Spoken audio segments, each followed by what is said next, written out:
Kalau kamu pernah berlibur ke salah satu dari banyak pulau di Yunani, maka kamu akan tahu mengapa pulau-pulau seperti Kreta, Lesbos, dan Corfu terkenal dengan pantainya yang indah. Tapi ada satu pantai khusus yang terselip di sudut pulau yang tidak dikenal yang mungkin kamu berpikir dua kali untuk mengunjungi. Kenapa? Ya, alasan yang sama mengapa tempat ini menjadi lokasi yang sangat menarik bagi organisasi SCP juga cenderung membuat turis menjauh. Hari ini kita bicara tentang SCP-2217, kejadian anomali aneh yang telah terjadi di sana dan bagaimana hal itu terkait dengan salah satu dari kelompok kepentingan yang paling terkenal. Sekilas SCP-2217 adalah pantai biasa yang tidak menarik, hanya pemandangan indah lainnya di pulau Yunani. Sepertinya jenis tempat yang sempurna untuk jalan-jalan romantis saat matahari terbenam, tapi kami tidak akan merekomendasikannya. Meskipun kamu tidak akan tahu hanya dengan melihatnya, pasir dari pantai ini punya beberapa sifat yang cukup aneh. Ini berisi hal-hal biasa dan non-anomali yang akan kamu temukan di pasir di tempat lain di dunia. Kadar silika dan senyawa kalsium yang normal. Tapi pantai juga memiliki konsentrasi partikel logam kationik yang tinggi. Fragmen logam kecil yang hampir mikroskopis ini entah bagaimana menahan muatan listrik meskipun ditahan. Jadi ini adalah pantai dengan pasir sebagian logam. Tidak ada yang terlalu aneh di sana kan? Salah. Partikel logam di dalam pasir tampaknya memiliki efek mendalam pada lingkungan alam di sekitar SCP-2217. Pertama, kandungan logam di pantai mempengaruhi cuaca, meningkatkan jumlah sambaran petir yang menghantam pantai. Logam menarik listrik statis di atmosfer. Ini bersama dengan kondisi cuaca lain dan proses alami yang terjadi di SCP-2217 juga memiliki efek anomali yang jauh lebih jelas. Petir, hujan, bahkan ikan yang tersapu dan membusuk di garis pantai, semuanya menyebabkan berbagai struktur dan perangkat buatan muncul dari pantai yang semuanya telah ditetapkan oleh organisasi sebagai SCP-2217-1. Di antara kreasi yang ditemukan di pantai setelah sambaran petir adalah sejumlah bentuk mesin yang berbeda. Ini termasuk jam sederhana dan penunjuk waktu lainnya, hingga robot yang rumit. Mesin-mesin ini tidak memiliki sifat anomali yang menonjol sejauh yang ditemukan organisasi SCP, selain dari cara mereka muncul dan mereka berfungsi penuh. Yang juga ditemukan di SCP-2217 adalah perhiasan, sepertinya terbuat dari sampah yang dibuang di pantai saat air pasang, menyerupai beruang dan motif berulang lainnya dari agama tertentu. Perhiasan ini dibuat dengan menggunakan segala sesuatu, mulai dari bola lampu tua, lambung kapal, dan bahkan tulang ikan dan hewan. Namun yang paling menonjol adalah penampilan sebuah kota, atau lebih tepatnya model kota yang dibuat di pantai dan kemudian disebut sebagai SCP-2217-A1.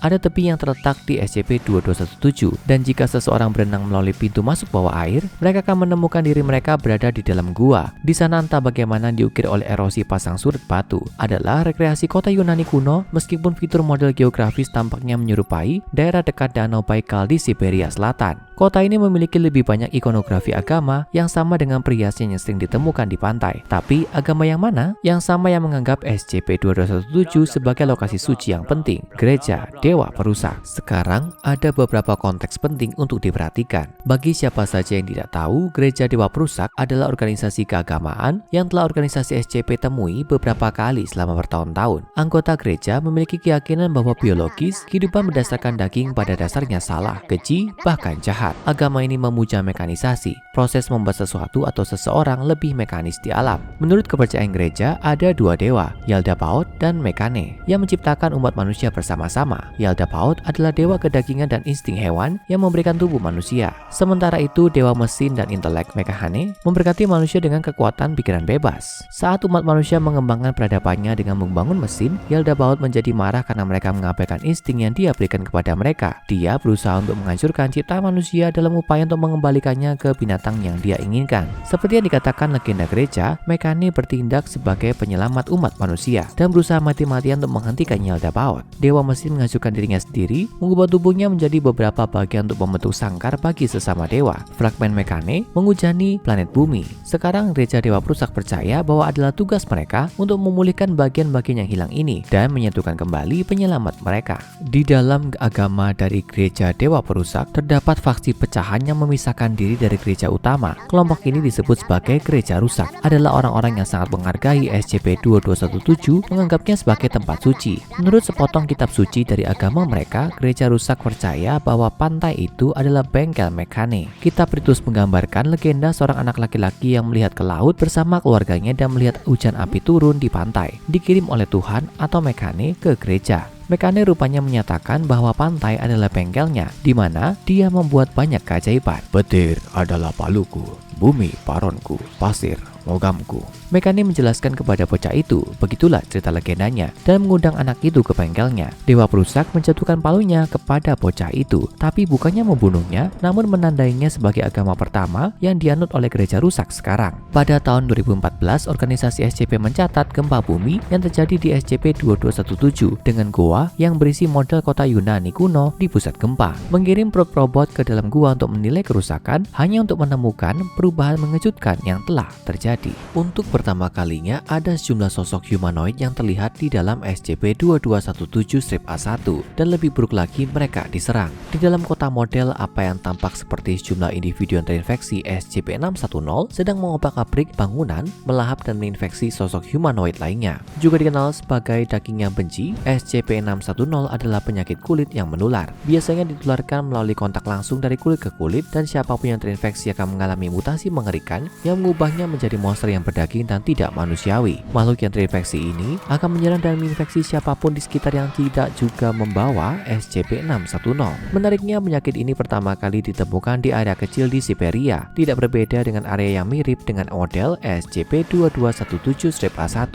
Menurut beberapa sumber, SCP-610 adalah daging yang dijelaskan oleh mereka yang mengikuti agama Sarkisme, sebuah sekte yang memuja daging dan penyakit. Sarkisme adalah sekte yang secara langsung menentang dan memusuhi gereja dewa perusak yang memuja mesin. 3 tahun setelah gempa, anggota gereja rusak melancarkan serangan di pantai berharap untuk merebut kembali SCP-2217 untuk agama mereka. Pada saat itu, organisasi SCP telah menutup area tersebut untuk umum dengan alasan bahwa SCP-2217 adalah milik pribadi. Mereka berharap untuk memprediksi sambaran petir yang menyebabkan perangkat anomali terbentuk di pantai. Sebaliknya, organisasi harus mengusir penyerang gereja rusak dengan cara apapun yang mereka bisa. Namun saat petir mulai menyambar lagi, anggota organisasi yang terjebak di dalamnya tampaknya berubah sisi. Semuanya menyatakan bahwa dewa perlu dirakit kembali. Hanya setahun kemudian, pada tahun 2018, kelompok fanatik gereja rusak lainnya menyerang pantai dan pos terdepan organisasi yang terletak di sana. Kali ini gereja tampaknya telah mendapatkan bala bantuan lebih lanjut, khususnya anggota kelompok kepentingan lainnya. Secara khusus, beberapa dari gereja Maxwellisme dan gereja kerjasama ortodoks yang keduanya juga merupakan kelompok pecahan dari gereja dewa perusak. Gereja kerjasama ortodoks muncul selama revolusi industri, percaya bahwa menambahkan bagian mekanis ke tubuh mereka sendiri menawarkan pemahaman yang lebih besar tentang mekane dan membawa mereka lebih dekat ke dewa mereka. Maxwellisme pada hal yang sama memiliki interpretasi lain dari keyakinan inti gereja, lebih menyukai impian sibernetik yang lebih kecil dan lebih maju.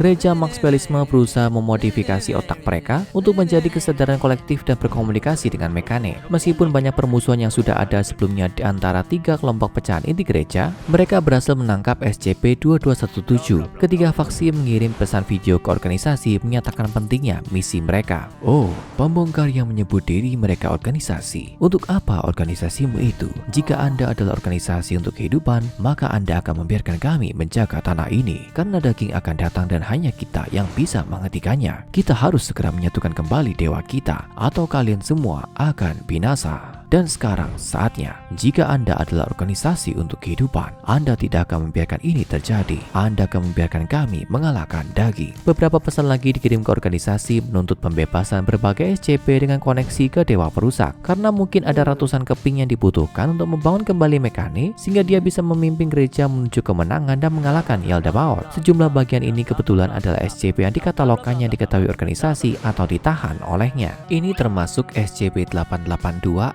atau hatinya yang rusak pada gereja, SCP-271 hadiahnya yang rusak, SCP-813 matanya yang rusak, SCP-1139 lidahnya yang rusak, SCP-635 pikirannya yang rusak, dan akhirnya darahnya yang rusak yang mengacu pada SCP-217. Dengan pantai di bawah kendali gereja dewa perusak, setiap anggota organisasi yang masih hidup di SCP-2217 membelot dan bergabung dengan gereja untuk merebut kembali pantai dan membangun kembali penahanan. Organisasi terpaksa melakukan sesuatu yang hanya mereka lakukan dalam keadaan yang paling mengerikan, meminta bantuan. Bersama dengan inisiatif Horizon dan Koalisi Gaib Global, organisasi SCP membentuk apa yang disebutnya Triumvirate, sebuah gugus tugas bersama. Pada 2019, gempa lain terdeteksi, kali ini di Danau Baikal, Siberia, tempat SCP-610 ditahan. Tidak lama kemudian, individu yang terinfeksi dilaporkan menyerang pasukan organisasi di daerah tersebut, menyebabkan banyak korban. Tapi kemudian, sebuah peristiwa yang tidak terduga terjadi. Anggota gereja dewa perusak muncul, tubuh mereka ditambah dengan mesin. Orang-orang fanatik yang telah melawan organisasi untuk menguasai SCP-2217 sekarang datang untuk membantu mengusir SCP-610.